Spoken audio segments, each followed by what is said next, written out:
Chingiz Aytmatovning Safqomat Dilbarim asari nafaqat o'zbek xalqida, balki butun dunyoda sevib o'qiladi. Inson ko'pincha yonida bo'lgan odamlarning qadriga yetmaydi. U qachonki undan uzoqlashsagina uni qumsay boshlaydi.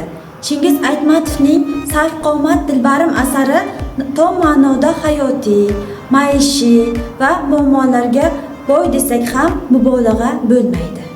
Sarvqomat Dilbarim qissasida qirg'iz xalqining ardoqlanib tilga olinadigan ko'li, ya'ni Issiqko'l tarifi keltiriladi. Asar bosh qahramonlarning xudbinliklari, o'ylamay ish tutishlari sababli taqdir sinovlarida muvaffaqiyatli o'tolmaydilar. Sevikli yor, mehribon ota maqomiga erisha olmaydilar.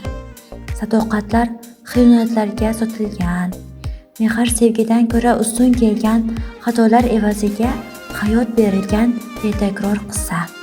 Asar qahramonlari Ilyos, Asal, Xadicha, Boytemir, Jontoylarning har birlarining o'ziga xos fe'l-atvorlari hozirgi kunda ham zamondoshlarimizning qaysidir birida takrorlanmoqda. Ilyos bilan Asal Issiqko'lga kelishganlarida unda suzib yurgan o'qqushlarni ko'rishadi.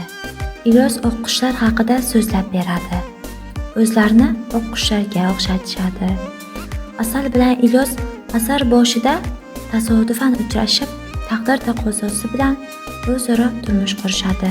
Lekin negadir Ilyos o'z muqaddas oilasiga xiyonat qiladi. Ilyos ishda muvaffaqiyatsizliklarga uchragani sababli Asaldan uzoqlashadi.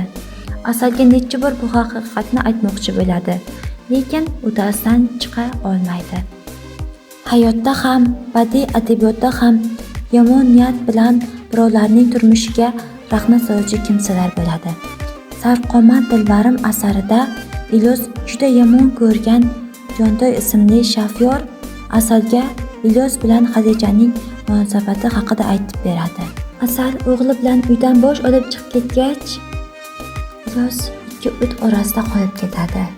Ilyos ham Asal va o'g'lidan uzoqda Xadicha bilan yangi turmush boshlamoqchi bo'lganda shuni aynab aytadiki, uning uchun sevimli inson hayotini mazmundor qiluvchi kishi Xadicha emas, balki Asal ekanligini aynaydi.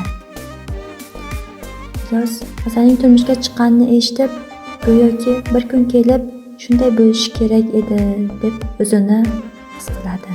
Asarning so'ngida Ilyos Issiqko'l bilan vidolashadi. Vaqtinchalik hoyu-havaslar, shon-u shuhratlarga berilmasligi lozim. Zero bu dunyoda insonlardan faqatgina yaxshilik qoladi. Kuyganidan qolmagay aslo, topib suyganidan donmagay aslo. Odamzodga yo'lchi yulduz muhabbat